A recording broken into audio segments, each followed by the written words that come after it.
Locating and replacing the extra transducer on the Optimyst.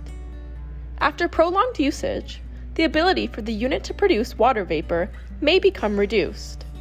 When this occurs, the replacement of the transducer may be required. The unit comes with an additional transducer. Take off the top plate, and at the back of the unit, behind the water reservoir, is an empty space where the extra transducer is located. Please note that there is a small tab that holds the transducer in place that needs to be released before it can be removed.